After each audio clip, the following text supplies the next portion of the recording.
Welcome to the New to Wrestling podcast, where I, your host, Xavier Cruz, a lifelong wrestling fan, will take a lifelong friend through the action, the joys, and the drama of the world of professional wrestling. My co-host, Kelsey Silva, has been bitten by the wrestling bug, and I want to invite you to join us as I take her through the moments that made me a fan. So if you're new to wrestling and would like to get brought up to speed, or a fan who would like to relive some classic matches, promos, and segments through fresh eyes, join us as we embark on a journey through the Attitude Era and beyond. Welcome to the New to Wrestling podcast. Hello, everybody, and welcome to another edition of the New to Wrestling podcast. This week, we watched the In Your House Mind Games pay-per-view. That's always exciting when we get to review a pay-per-view instead of just like a regular Monday Night Raw. But the match card is as follows. We had Justin Hawk Bradshaw versus Savio Vega in a Caribbean strap match. We had Jim Cornette versus Jose Lothario. We had the British Bulldog and Owen Hart versus the Smoking Guns for the WWF Tag Team Championships. We had Jerry the King Lawler versus the debuting Mark Henry. We had The Undertaker versus Goldust in a final curtain match. The main event was Mankind versus Shawn Michaels for the WWF Championship. All right. So much happened. So this pay-per-view starts off with a little, movie theater guy promo of the two kind of, I guess, like main event and like sub-main event, Mankind and Shawn Michaels, and Goldust versus The Undertaker, because for some reason they're all kind of intertwined. Which I kind of love now, because I was like, wait, there's like beef with everyone here. Right, exactly. These individuals. And the one phrase they used, the stench of betrayal, I was like, could not smell it. I smell 100%. It in the air. Could not have encapsulated the vibe more. Right, 100%. That gave us a little teaser of things to come. And then we get into the first match, which is Justin Hawk Bradshaw versus Savio Vega in a Caribbean strap match, which first of all, like, had zero buildup. Like zero buildup. We have been watching every week. Every week. We're not really sure where this like came from, but I was here for it. It was amazing. I'd never seen one of those, and because they said, oh yeah, it's a Caribbean strap match, and I was like, oh, a what? A who? 100%. So the point of this match is that they are tethered to each other via a leather strap. Very kinky. And the point of the match is to incapacitate your opponent enough so that you can touch the tops of each four of the corners in succession, uninterrupted. Yes. Because if you get like thrown off kilter, you have to start again, right? 100%. Okay. If the other person like gets like a move in, or like you fall down, whatever, before you get the fourth one, you have to start from one all over again. That's wild. Who came up with that? I don't know. It's been a match for like a while. It's had many kind of like iterations. There's been like bull rope kind of matches with the same kind of concept, but instead of a leather strap, it's a bull rope. So which gets interesting because then you have the like the cowbell that's on there. Ooh, okay, love that. Yeah. Love that. There's nothing like more satisfying than hearing someone get like thwacked with like a musical instrument, especially like a percussive one. Yeah, a pit orchestra one, of the pit orchestra one. Oh, yeah. Fantastic.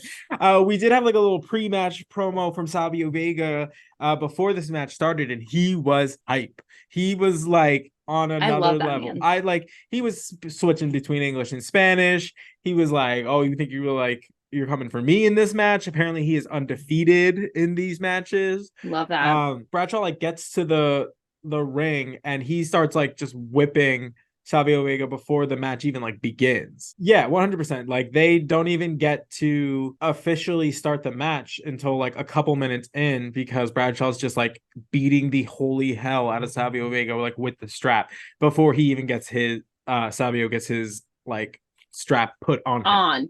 So that was wild. Oh, and then during this match we have a kind of a weird like interruption thing.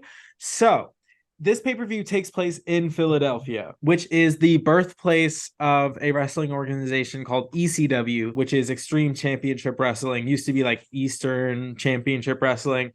But basically they were very, very much known for their kind of like hardcore style, as far as like they were not catering to children whatsoever. It was very violent, like very sexual. Yeah, it was. I'm like, when are we watching those? Oh, we can.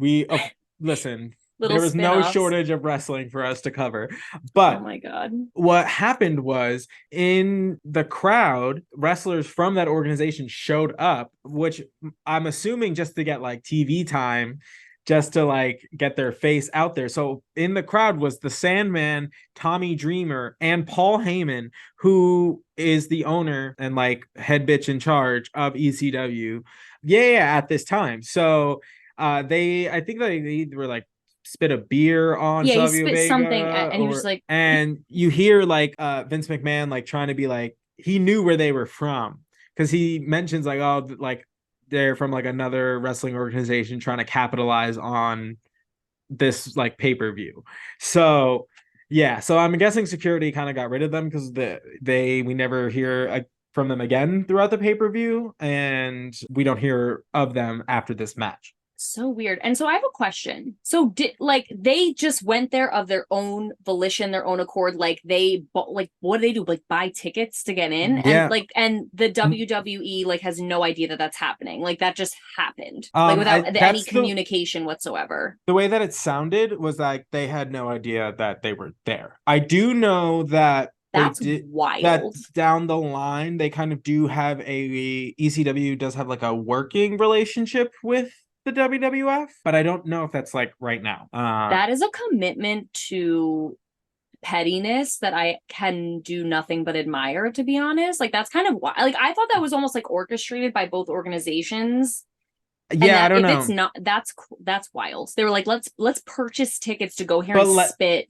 But liquids. Let me say this, that Paul Heyman is no stranger to being petty. That man ran that organization with like 3 nickels and like a dream. Like that man was like he somehow got all of these like wrestlers like to do all of these other jobs. Like he had people like booking like the shows, he had people like taking tickets and selling shirts, and like they, in addition to like being wrestlers, like a lot of them had other roles. Like he somehow pulled that organization just like along, very MacGyver. And it was like hugely successful in terms of like the way that like WWF ended up adopting a style that was more similar to what ECW was doing, because that's kind of what the audience wanted at that point in time. Wow. So like their style ends up changing to be more violent and more sexual like as time goes on, which we'll see, which a lot of people give credit to ECW for that, because they were kind of the first people to do it. And granted, it was to an extreme, like it was to like an umpteenth degree. I think the WWF kind of took it and refined it a little bit for a broader audience, but they are often credited for kind of shifting the way wrestling was kind of going at that time. Wow. And is this the same president of ECW that told Stone Cold he'd never be anybody? No, that's WCW. Okay. That's WCW. Oh god, there's so many. I know. Yeah, especially at this time, those are the 3. Like WWF and WCW are the big ones. ECW is also like a player during this time. Okay.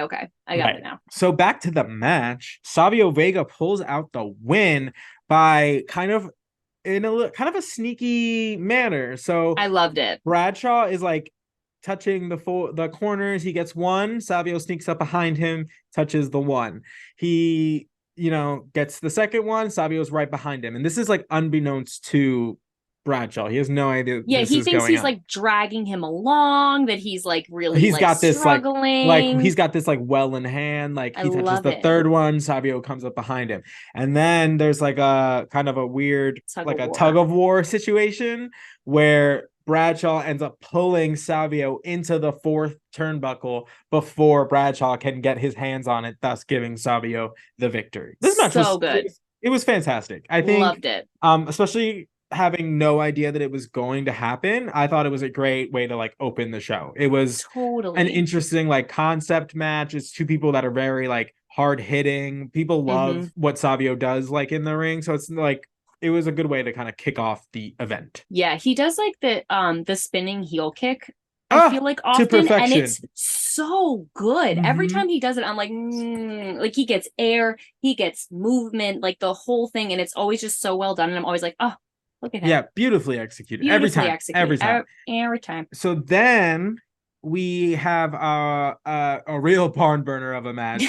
James Cornette Oh my and God. Jose Lothario. So this has been kind of brewing for the last like couple weeks. They've been going back and forth verbally as well as getting into a few little skirmishes. I think a couple weeks ago we got to see a glimpse of the wrestling prowess of Jim Cornette. So Jim Cornette comes down to the ring. Mm. I believe I described him as like the Incredibles like grandfather or something along those lines. What did I say? Oh my, I'm like, I feel like I definitely. Oh yeah, okay, so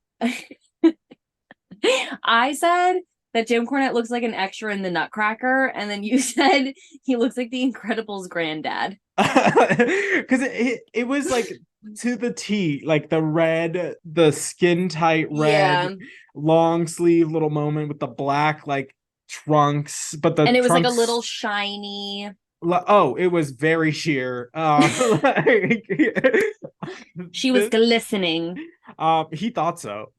Oh, he really did. And he was that like is almost for like sure. extra padded. It was like so weird. Weird. And that I wrote down his nipples saying hi. Because I don't know if it was cold or that costume was just real thin, but the whole time Jim Cornette was just Hey. he's just like, and you're like, wow, sir. Like, I'm distracted. I thought the Bikini Beach blast off was weeks ago. I didn't expect to see I had no idea these we had a ladies late here. contestant. Last minute entry. 100% takes the Oh, crown. oh my God. I wonder if he also knows the like thumb in the butt trick. Um, Oh, well, for those of you who don't I know, I'm referencing in beauty pageants, like to get the contestants to stand properly, I guess. There's like a trick that if you like place your thumb kind of like behind, like just like in the crack, You like guys didn't even know how educational this podcast was going to what you be. had, You have no yeah. idea. You had no idea. You're giving this away We're for coming at you free. with knowledge. I had no idea. You didn't know that You you were didn't coming know? that you were coming to get educated. Well, now you do. Ooh, So it's a tough during this one. match, we get like a cutaway, like right in the beginning, of Savio Vega being attacked by whom is being reported as being Razor Ramon and Big Daddy Cool Diesel. But really, we just saw like two like large Figures. figures kind of like run around the corner and kind of escape. So I don't really know. Yeah, they like mug Savio Vega, and then the cameraman like Maury's after them, or Jerry Springer's after them, and then like the door's like blatantly unlocked, and the cameraman like they escape through a door, and the door's like definitely unlocked, and he like Mm, pretends to like jiggle the knob, like, oh bummer, I can't follow them to see. And I was like, all right, like right, 100%. I was like, sir, your acting is piss poor and yeah, nobody like believes what? you. Because he like No. fully turns the knob and then is like, bummer, can't get through. I'm like, uh sir. I was like, I don't think that's how doors work. But sure. But then JR gets his moment where he's like, I told you I was right that they're Right. back. And I was like, that's not And what I was apparently expecting. we're going to be seeing them the following episode that we watch. Okay. Just get ready. Just get ready to Mm. be a little disappointed. I've been getting ready for 3 weeks I now. know they've been really dragging it out. So back to the match. Jose Lothario comes out, kind of looking his little. It was very like bullfighter inspired. He had the little jacket that was cut like real high. So cute. And it was like a Shawn Michaels jacket. It was Repping for Bay 100%. And he looked good. He's 62 years old and he's like in in, shape. So I was in like, excellent shape. good for you, dude. This was a real short match. This was A two quickie. 2 seconds, two super socked punches, and then that was the end of Jim Cornette's evening, really. It was, I said to Xavier when we were watching, I was like, I'm gonna be honest, like that was extremely underwhelming for the capacity at which they hyped it up. Like we 100%. had little previews of Jim's training, we had threats, we had meetings at the ring, like discussing Right. where people were like, it was so hyped up for it to be just like literally 2 minutes. Like like Jim got maybe one hit in, and then it was Jose kicking his ass, which we all want to see. I'm Right. here, I get it, but I thought like Camp Cornette was gonna come out and like try and defend his honor, and then like Shawn Michaels was gonna have to come out, and it was gonna be like a tussle, and it Right. was It was not. nada. It Not. was nothing. And Jose like, won, and they were like, "Okay, great, that's great. it." Put And I it was to like, bed.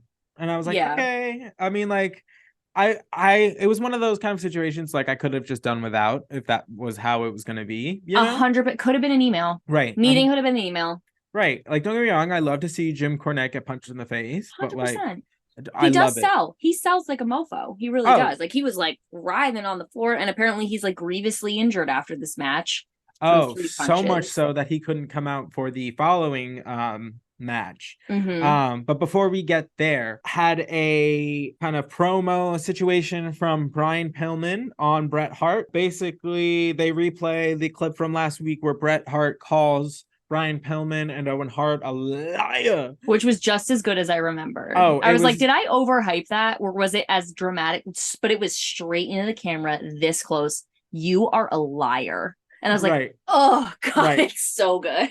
And then so Pillman has Owen Hart come out. They're kind of like just like, I don't understand. Brett promised us, blah blah blah. Just kind of like being goofy. They're like the two vultures in the Jungle Book, like who sit in the tree and Yo, they're like, woohoo, like honestly, they're just like, like I Bret don't know Hart. what he said. Just whatever. I don't All get it. right. He should be here. And Yeah, I like swear. Stone Cold Steve Austin comes out once again, challenges Bret Hart to a match, basically just calls Bret Hart like a coward. That's what, like, the only reason he's not there that evening is because he's scared of Steve Austin. And he was like, if you put an S in front of Hitman, that's exactly how I think about him. So good. Love So good. wordplay like I that. love a little wordplay, and that was the bottom line because Stone Cold said so. So we'll see what happens there because I have a feeling they're going to keep calling out Bret Hart until he just shows up. I love it. Poke the bear. Poke the bear. Poke 100%. him. Squeaky wheel gets the oil. That's what I'm saying. I was like, just make him mad enough. I'm sure he'll figure it out. He better appear. He better. That's what I'm saying. So the following match we had was a WWF Tag Team Championship match. With the champions, the Smoking Guns, defending against the British Bulldog and Owen Hart. Before the match begins, we have another poster unveiling of Sunny out she really wants to give us her senior class photo realness, wants to share it with the world. It can't be stopped. Her LinkedIn photo. 100%. But this time it unfurls and it is like defaced. It is what does it say on like the bottom? I think it's like it said like to Owen and I don't know the British Bulldogs Davey name. Boy Smith.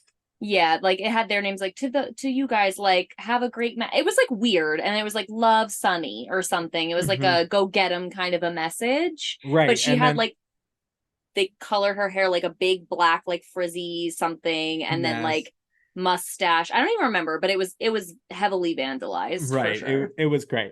I loved that little and Sunny was beside herself because she can't stand to see her beauty defamed. I will say I loved her outfit. It's the first time I was like, wait, this is great actually, because normally it's just like, here are my shorts, here are my tits, which again, good for you. I love that for you. But like today there was coordination. There was like her little leather vest had like red lapels, which matched like the red bandana that she was using as a belt, which matched her red cowboy boots. And then the brothers, right? They're brothers. The guns? The smoking guns. I'm assuming. The smoking or their friend relations. I mean, they both have the same last name. Okay, so they're brothers. So, yeah. So, but they had the red bandanas on their boots. So I was like, oh, so they all were cohesive. They all matched. Love to see it. I loved that little moment of coordination. This match was great. Great. Owen Hart comes out of the gates like outsmarting the Guns, kind of like getting them frustrated because he's like a very good counter wrestler. So he's like outmaneuvering them and countering them.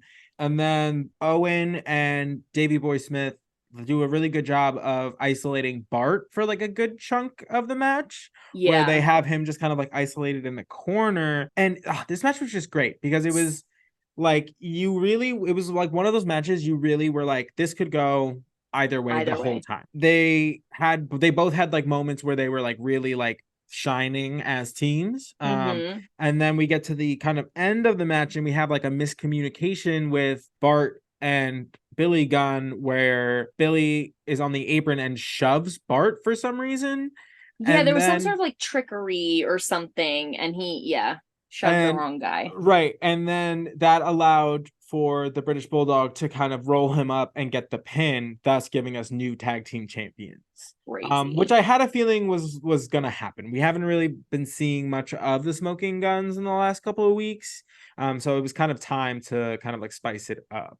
I will say during this match we did have an appearance from Clarence Thomas, Oh who has yeah. been like just kind of trying to snipe Jim Cornette's like talent or just talent in general. Yeah. So he was playing cheerleader for Cornette's camp during And this. there was this weird moment where they had a cut to the back where Jim Cornette is like laid out on the table, the meds are over him, Oh and my Clarence god, like is so holding like dramatic. paperwork over him, and Jim signs it.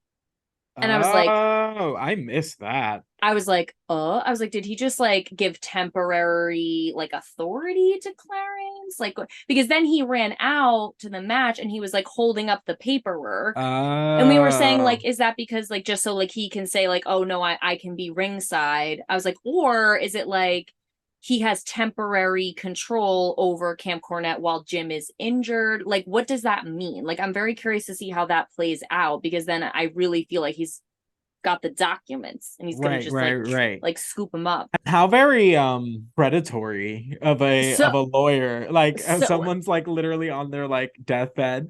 blood Um in the water. and he's He's like, sign that for me. he's like, oh sweetie, don't worry, I'll take care of it for you while you're ill. Don't worry, I'll give it right 100%. back. I'll give it right back. Just give me power of attorney. I'll pull the plug. Like, Yeah, I would um, never let you suffer. Like, no, fake.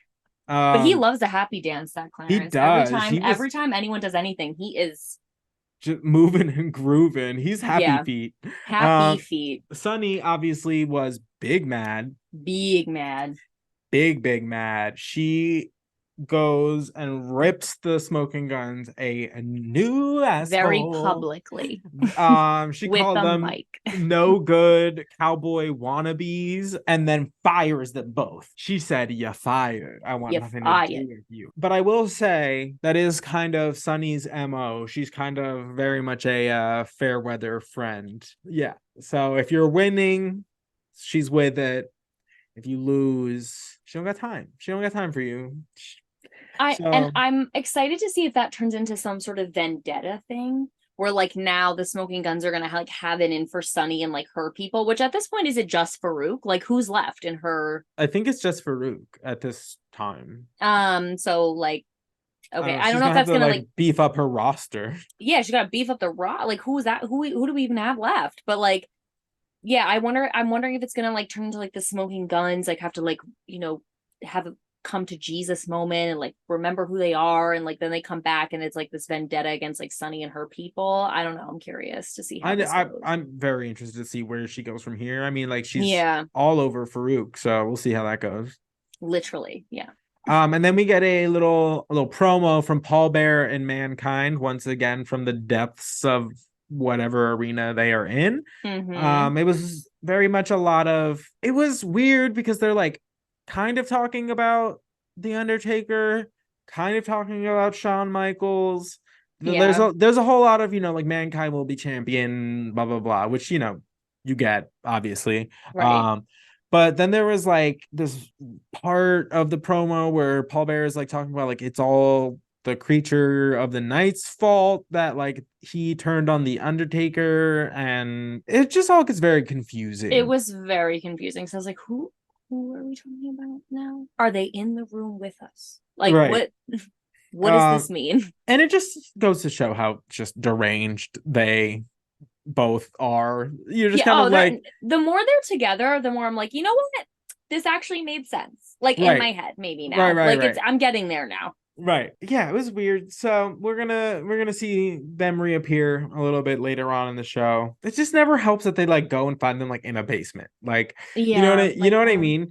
Like let me who know when they're topside. Let's Who's talk then. who's in a basement is like wants to be approached. That's a very good point. Like, this is not exactly an approachable location. Like, might have chosen that for this specific reason. Right. Didn't know the camera crew was coming down here, No, fully. I didn't know that camera could pick up light down here. but here we are. But okay, so next we had Jerry the King Lawler and Mark Henry. So this has just been spurred on by Jerry the King Lawler's mouth, TM, and like he is just been running his gums about Mark Henry and how he's not fit to be in a wrestling ring. He's like untrained and doesn't know what he's doing, and he's gonna make quick work of him. He ends up they go into like these like previous altercations that they have where Jerry the King Lawler like dumps like water all over Mark Henry and like runs away like laughing. And then he slaps Mark Henry in the face and like wild runs away. Yeah, and you're like, okay. So Jerry the King comes out. He's just basically been like, I'm gonna put on a clinic. This is Mark Henry's first match. He comes out in his little USA singlet. ensemble. Oh yeah, fully. They said proud to be an American. Yeah, they're like, did you know he was in the Olympics? Honestly, like, did you know? Honestly, did you get it? So like, I love Mark Henry, and I was like, I loved the outfit they put him in. Because the stripes of the American flag were actually like his strap. Like he had like 3 little sassy like American flag. Right, like, and one of them straps. was like falling off the shoulder. Yeah, like I was kind of into it. I was like, okay, go off. For just 1 second, I was like, am I proud to be I might be. If it was Mark be. Henry on that flagpole, maybe. Me, swear to God. So we get into the match. Jerry the King Lawler is like trying to do anything to Mark Henry, but then he is quickly realizing that Mark Henry is the stoutest man that has ever existed. So there wasn't a whole lot he could do. He tried to pick him up a few times. That was a no-go. And then he resorted to cheating with brass knuckles, what I'm assuming is brass knuckles. That he pulled from his tights. From his tights, but like a weird part. Way in his tights. Way in his tights. I was like, I didn't need to see that. 100%. So he hits Mark Henry with it twice, and it still doesn't do anything. Mark Henry picks him up into a like backbreaker and then gets the victory because almost immediately that Jerry goes up, he's like submitting.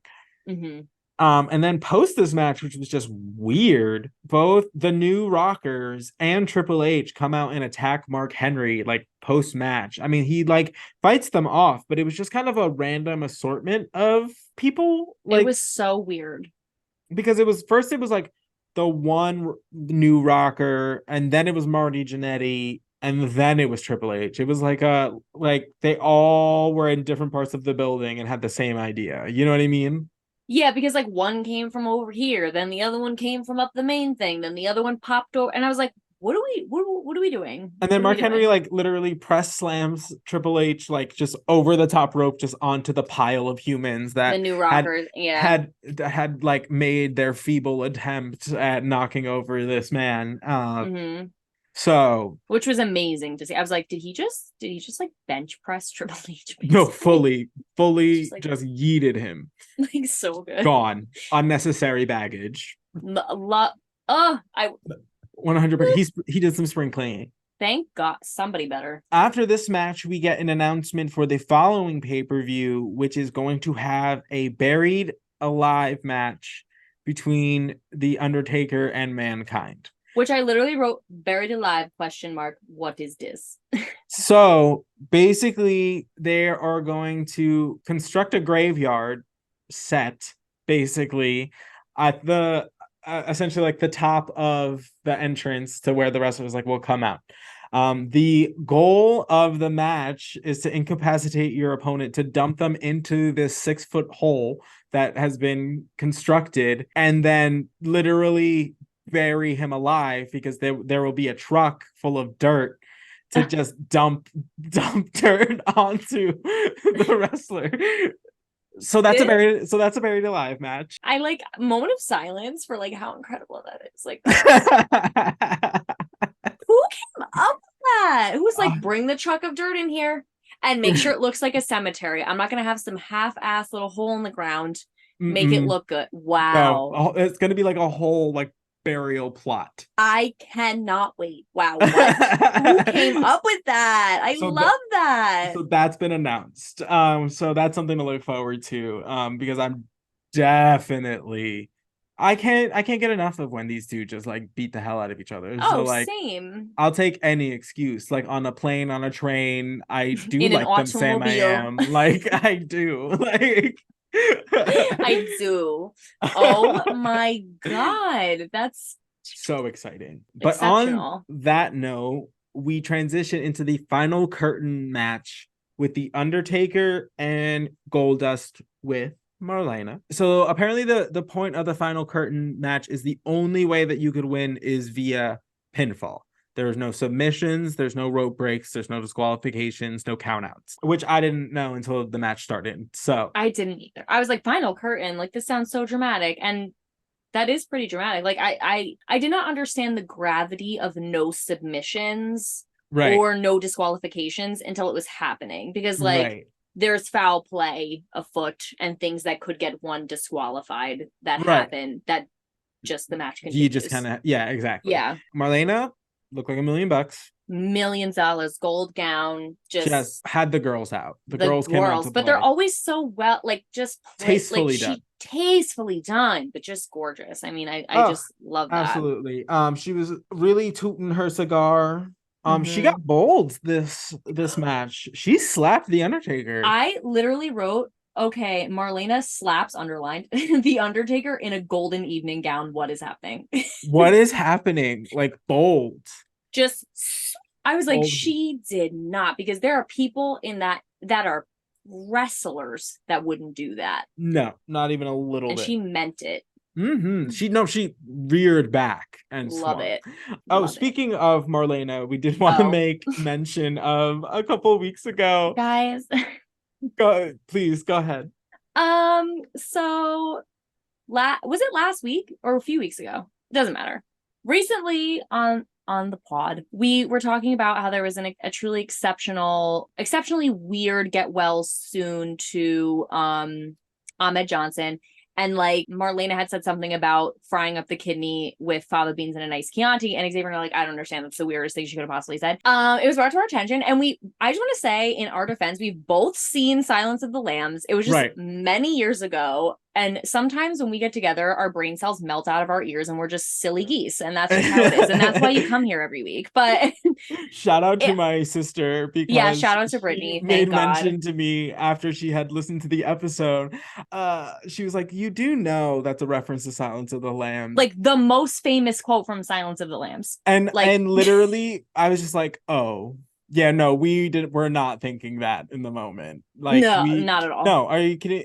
When we get together, it is two brain cells playing. It is Venus and Serena Williams just playing tennis with like Our two last brain brain cells. cell. Like Bing, bing. that, And it's a great match. It's a great match, the but back it's and forth sad. is vigorous, but it's sad. It's very sad. It's really, everyone's in the crowd like, wow, And okay. you know what we did? We gave ourselves microphones. Yeah. Mm-hmm. Mm-hmm. That's what we did. The God complex is so surreal, but I'm so grateful it was Brittany that checked us, because like, no, who else could? I mean, like, honestly, I love Brittany so much, and I'm so glad she was like, are you kidding me right now? no, exactly. Take me down a peg We every need that time. every now and again. Every now and then, take me down, please. So the So Undertaker. sorry to us. Oh, honestly, the Undertaker in this match was very aggressive. He's had a Very rough aggressive. couple of months, I guess. He's been kind of on the losing end between Goldust and Mankind, so he came out so winging for the fences. Like Goldust's like face paint was like off because he was slugging. Like we get to the match, the like Goldust is taking a beating. Goldust is on the outside of the ring, kind of trying to like recoup, and Marlena drops a little gold bag, a little satchel. And in the bag, we see that Goldust grabs a handful of gold dust. And once again, because this has happened a few weeks ago, but because in that match it ended in a disqualification, this match he uses the gold dust right in the Undertaker's eyes, blinding him for like the following like 10 minutes of the match because it is everywhere. Like everywhere. So much so that it is still on the competitors in the following match. Like it is everywhere. Like Shawn Michaels ends up looking like an Oscar in the next match because he's just caked. Oh yeah, in just glitter. Fully like looks like he went in for like he's like I want just give me the glistening special and like got on like a spray tan with just like hella highlighter in it. Yes, suited and zooted like 100%. So Goldust obviously takes advantage of the situation. Yep. Because the Undertaker is literally blind and just going by feel. So the match like kind of progresses and you kind of see the Undertaker kind of like start getting his like wits about him and is like literally just going by like feel. I mean, I'm assuming this is all selling, but the Undertaker makes it looks like $1 million. Yeah. He's like, grasping around, like trying to like find Goldust. When he does find Goldust, he like grabs him and like throws him in like the corner and just starts like wailing on him like wildly, manically, like just shots, ferally. Just body shots, face, anything that he like thinks he can like land, he goes for it. So good. And then he gets Goldust up into the tombstone and gets the 1, 2, 3. And honestly, this match was like surprisingly devoid of like outside interference. Like I really thought there was going to be way more. Yeah, there was one part, which I guess this isn't necessarily outside interference, but I guess like Marlena had gotten up on the apron and Undertaker like was Goldust was like fiddling around with the ref, like they were talking or arguing about something, so he didn't notice, but Undertaker literally lifted Marlena up. Oh, like that was so scary. Yeah, so scary. Like, and even that's the first time she's ever shown an emotion in her life other than scheming. Oh, 100%. She was like immediately after shaking because mind you, the Undertaker's almost 7 feet tall. And she's like 4'11". Maybe. Like maybe. So little. And so like he just like had her like all the way like up here. And like like she went and like got those like lines from that like just like Botox out immediately after because like he has never shown an emotion other than like indifference, apathy, like scheme, plot, that's it. Right. It's maybe the most a quirk of an eyebrow. That's it. Right. Like a vague interest in whatever you're doing. That's it. And so to see her with just like genuine terror on her face it's the Undertaker. It's the Undertaker. It's good like that. I was just recently watching like a match like from like 2005 or whatever, where he had the referee like so terrified that the referee like basically like stand outside of the ring like for the majority of the match because every time he like tried to like admonish the Undertaker for something, the Undertaker was like, try say literally anything to me and I will break you. So he had that man scurrying out of the ring like on multiple occasions. So like I would love to see like a ref so scared they just leave, like legitimately leave. Just run into the like crowd. Just are like no. Right. I would love to see one like take off their like ref shirt and just put it on somebody like random. Yeah, like you do it. I'm not doing it. Like I'm sorry. Like I don't get paid enough for this. Somebody else. 100%. That match was fantastic. The Undertaker, so good. I thought the storytelling with the Undertaker being blind, like it set up for like enough to make the Goldust look good. It was believable that like Goldust was gonna like kind of take the L on this one. Just based on how hot the Undertaker was coming out and how much he kind of has to like save face going into this buried alive match. Yeah, because like that's gonna be crazy. That's gonna be wild. So following that match, we get a promo from the WWF champion himself, Shawn Michaels. Basically, the gist of the promo was like, this is the first time I've actually been kind of scared of my chances of like losing my title.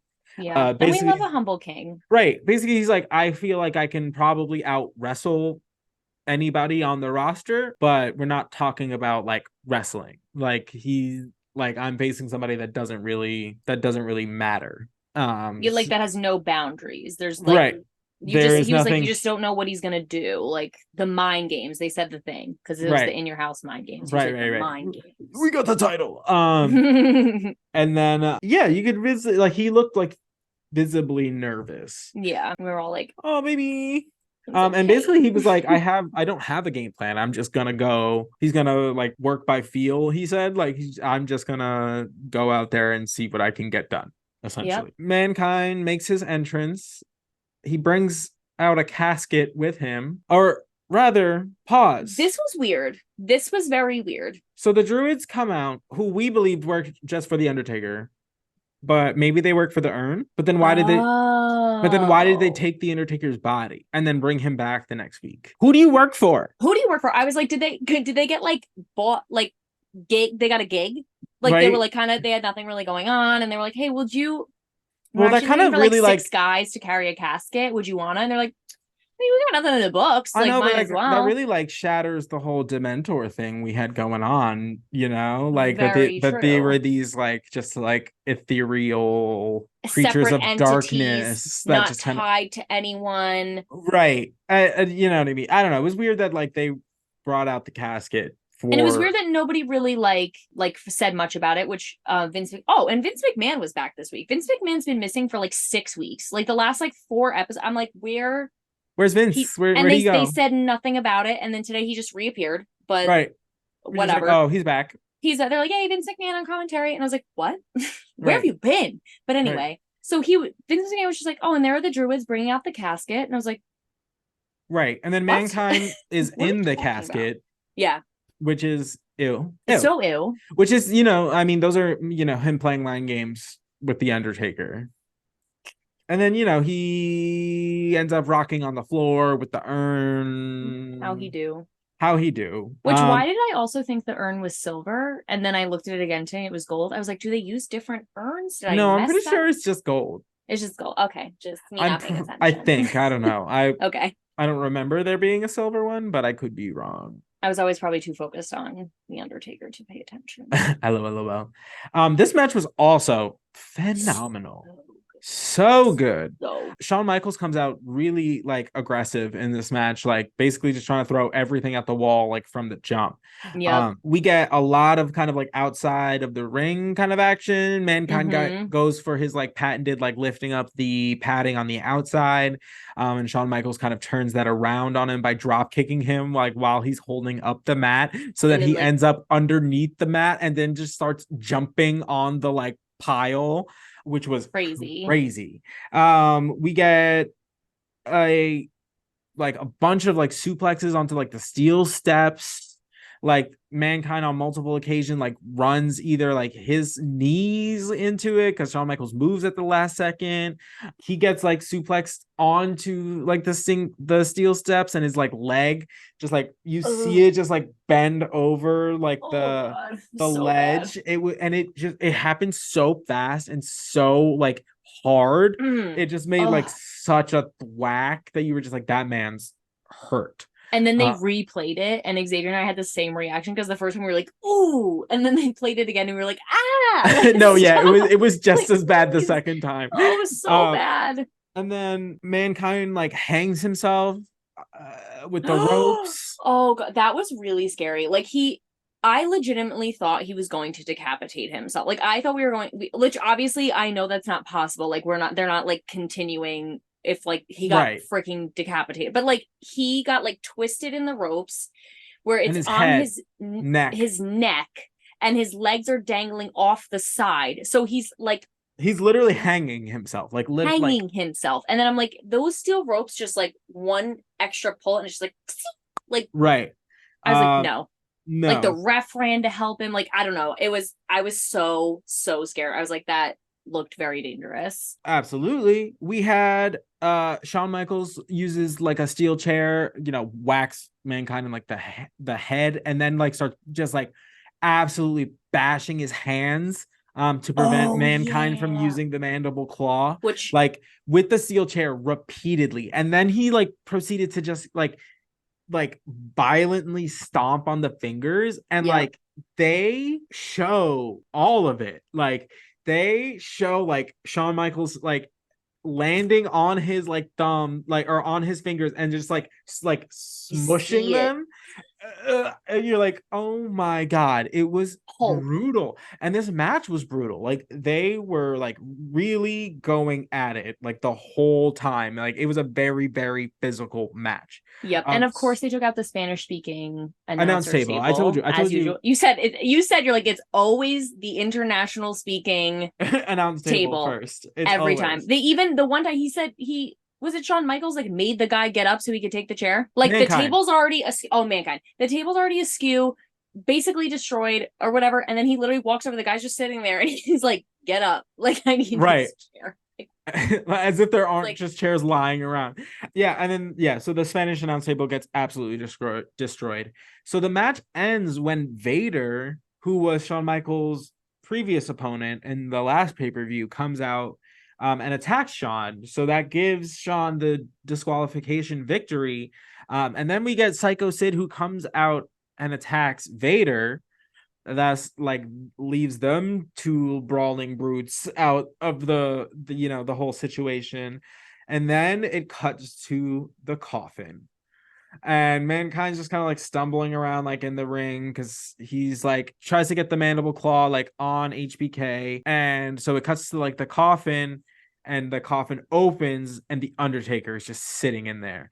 And it's like, shocking. how? Because like How did he get in there? because it's not like they had like a typical like Undertaker blackout and Nope. like Broad no, day. it was like during at some point during the match, the Undertaker came out and got in the coffin and we had no idea. No idea. Because it was like, look at this hand. And then while this hand's doing this, Undertaker's getting in the coffin. Oh, it Because was like Mankind, I fantastic. think, was like trying to bring HBK to the coffin to put him in, and it was like Right. already occupied. Like it like I Paul Bear opens it and literally he's like, oh no, I'm in here. Sorry. no, Like 100%. So like I freaked out. so good. Freaked out. It was So good. because like finally Well, the because I was like, I would be shocked if the Undertaker didn't like come out here and interfere because they'd shown like all the times that Mankind had interfered with the Undertaker's matches. Like the one time right he like literally crawled up, like broke through the the ring. the ring and like dragged him under. Like all the other times he'd done that. So I was like, if the Undertaker doesn't come in and interfere, I will be so surprised. Like that would be Right. crazy. And then it was towards the end, and I was like, oh, is it over? Because like Vader came out, the match was already over, like with the disqualification and whatever. I was like, that's so weird. And Right. then when Paul Bear like opened the coffin, I was like I best possible way they could have done that. Like Agreed. best possible way. And it just leaves you like just like for the buried Shocked. alive match because like you just want to see it They like really set the tone, especially with the coffin. And I was like, if that's the only reason you brought the coffin out there, I'll allow it. I will. right. Because like the dramatic entrance of Mankind being in it, like, okay. But then I'm like, so wait, now do we think that's why the Druids set up the coffin? Because they knew the Undertaker was going to use it. That's why they agreed to do it. I have so many questions for the Druids. Like, Me too. where are your Me loyalties? beats me. Beats We're, me.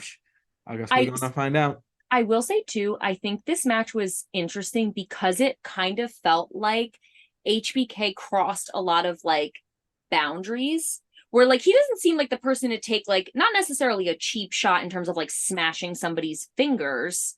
Like not No. that that's necessarily a cheap shot, but you know what I mean? Like he doesn't seem like that type of person, at least like for me, like the way he comes across. Yeah. Like to like smack with the chair and smash the fingers and do I the think whole that's thing. indicative of Mankind, Right. Like like the what he kind of matches does. that he does. Because it is not and it will not be uncommon for like wrestlers that are like coming up, transitioning from like that like middle card to like the main event picture. Mm-hmm. Especially while Mankind, Mick Foley, whatever persona he is wrestling under, they will typically like put them in a program with Mankind to kind of show how like tough they are. Uh, it kind Oh. of like throws like a level of like a physicalness that they don't necessarily always tap into, or like a violence that they don't always tap into. Yeah, like a But it's how kind far of will like you go kind of right, energy. exactly, where it's like a like how much does this title mean to you? Like what are you willing to Mm. do to keep this? And Wow. I it's love like that. there's something about like Mankind and what his style of matches are, that kind of gives like a credibility in that way. I love that. So people like The Rock, when he comes up, gets put into programs with Mankind. Triple H, when he comes up, gets put into programs with Mankind. Like this was for Shawn Michaels, like to give him that added level of like kind of like violence. You know what I mean? Like, look what he's like willing to do. Like, Yeah, look look what what he's he's willing. capable of if he pushes Exactly. himself that far. Wow, or he gets pushed that far. Right. Exactly. Wow. Yeah, So that's it's kind of like an interesting. added layer to like the character. So interesting. I will be so curious because I thought it was interesting that this match ended in disqualification instead of an outright win, like Shawn Michaels getting the pin or Right. Mankind getting the pin. And And I'm curious as to why it was Vader that really interfered, I I guess, don't like know why to it was prevent Vader. to like is that was that like a kind of a thing? Because when Mankind and not Mankind, when Vader and Shawn Michaels fought, it was like a lot of disqualifications, but that meant he couldn't take the title.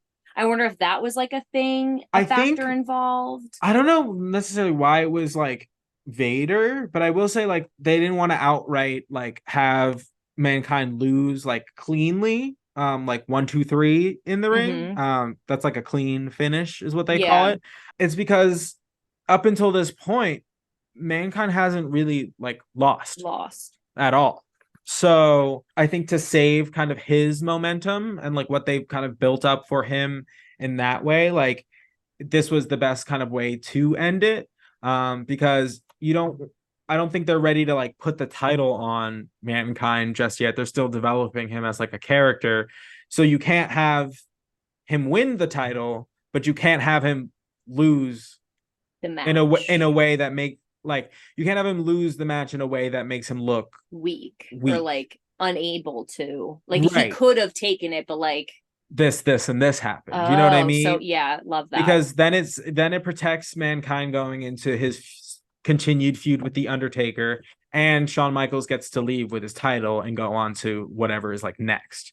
So Wow. like the fans got an entertaining kind of match, and they both benefited from it because Shawn got to like look more violent, and Mankind was now put into the WWF title picture. So it was a mutually like beneficial match, and then they get to both go off and do different things. So cool. Right. I love how that's set up. I'll be so Mm-hmm. curious to see who like dethrones Shawn Michaels, like for the championship. I will be very curious to see who it is because obviously he can't be hold the championship title forever. No, yeah, that's how it goes. Ooh, I will Um, be so interested to see half who the does half it. the half the fun of like rooting for a wrestler is like the chase. So yeah, for sure. Like, what's he So, gonna do? What's he gonna do? all Wow. right, guys. So that was this week on the New to Wrestling podcast. Join us next week. We're gonna watch the following episode of Monday Night Raw. Thank you guys so much, and we'll catch you soon. See you soon, guys. Bye. Bye.